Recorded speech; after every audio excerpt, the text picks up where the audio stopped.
Do you take this man to be your lawfully wedded husband?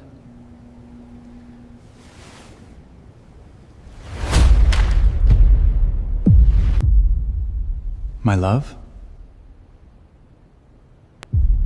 Say yes, my love. I didn't come here to marry you. I came because everyone would be here. And I have something to tell all of you about him. The flowers were white, every single one of them. White roses, white lilies, white orchids, arranged in cascading rows from the altar to the last pew of St. Augustine's chapel. 300 guests in evening gowns and tailored suits, string quartet playing Pachelbel's canon, photographers positioned at every angle. Carter Langston stood at the altar with the easy confidence of a man who had already won. 34 years old, jaw sharp, smile practiced. The kind of man who knew how to walk into a room and make everyone feel like they needed him. He adjusted his boutonniere, a single white rose, and scanned the crowd. His attorney was in the third row, his business partner in the fifth. Every person who mattered was watching. The doors opened. Mia Calloway walked in alone. No father, no escort. Just Mia, in an ivory silk gown, carrying a bouquet of white peonies. Her dark hair swept up, her face composed into an expression so calm it almost looked like she wasn't feeling anything at all. Carter watched her walk toward him and felt the satisfaction of a man closing a deal. He didn't know it was already closed, just not in his favor. The ceremony moved the way expensive ceremonies always do, precise, unhurried, staged for memory. The officiant spoke about partnership, about trust, about the covenant of marriage. Carter held Mia's hands and looked into her eyes with the tenderness he'd been rehearsing for 11 months. When the time came, the officiant turned to Mia. Do you, Mia Eleanor Calloway, take Carter James Langston to be your lawfully wedded husband? 300 people held their breath. Mia said nothing. She lowered the bouquet slowly, not dropping it, not letting it fall, but setting it down deliberately with both hands onto the altar railing. The peonies rustled. The string quartet's bow paused mid-stroke. The silence that followed was the loudest thing anyone in that chapel had ever heard. Mia. Carter's voice dropped to a private register, the kind he used when he needed to control something without looking like he was controlling it. His fingers tightened around her hands. What are you doing? She looked up at him. Her eyes were clear. No tears, no trembling. I'm giving everyone here what they came for, she said. A ceremony they'll never forget. She reached into the bouquet. The recorder was small. Matte black, smaller than a lipstick, pressed between two stems and a ribbon. She held it up so the front row could see it. Then she pressed play.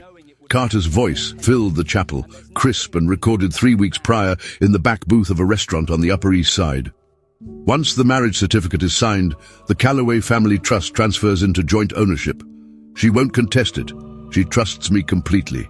After 6 months, I file for irreconcilable differences. My attorney says the prenup she'll sign is airtight from my side. We walk away with 40% of the company before she even knows what happened. A beat of silence on the recording. Then a second voice, male, familiar to several people in the room. And her father? Carter's voice again. Her father will find out the same day she does. Click. The chapel was a photograph. No one moved. The string quartet sat with instruments frozen mid-air. A woman in the fourth row had her hand pressed to her mouth. Carter's attorney had gone the color of chalk. Carter released Mia's hands. That's not... He stepped forward. That's taken out of context, Mia. Listen to me. He reached for the recorder. She let him take it. He didn't understand yet that it didn't matter. Carter. Her voice was quiet, conversational, the way someone talks when they've already finished a thing and are simply watching the last seconds of it play out. I want you to look at the third row. He turned.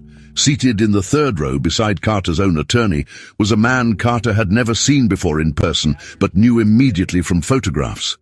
Grey suit, measured expression, a leather portfolio on his lap that he had not opened yet. That's David Reyes, Mia said, senior partner at Whitmore & Reyes. He represents the Calloway Family Trust. He's been here since the processional. Carter's mouth opened. The recording you're holding is one of 4 copies. Mr. Reyes received his copy 19 days ago. My father received his copy the same afternoon. She reached out and straightened the lapel of Carter's jacket, a small, almost tender gesture, then took one small step back.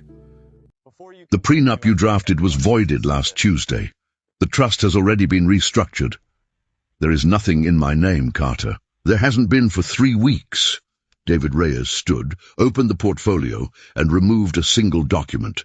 He didn't approach the altar. He simply held it up where Carter's attorney could see it clearly. Carter's attorney stood and walked out of the chapel without a word.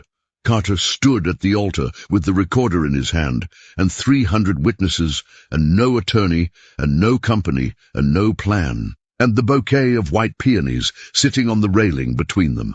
Mia picked up her flowers. She turned to the guests, and for the first time since the doors had opened, she smiled. Not the practiced smile of a woman performing the role of a bride, but the real one. Small. Certain. The reception has been cancelled, she said, but the caterer has been paid through the evening, so please enjoy dinner. It really is a beautiful venue. She walked back down the aisle alone, through 300 people who parted for her like water. At the chapel doors she paused and looked over her shoulder, not at Carter, but at the second voice on the recording. The man who had asked "and her father" was in the 8th row. He was already standing. His face had gone grey. He was her uncle. He had introduced her to Carter 14 months ago.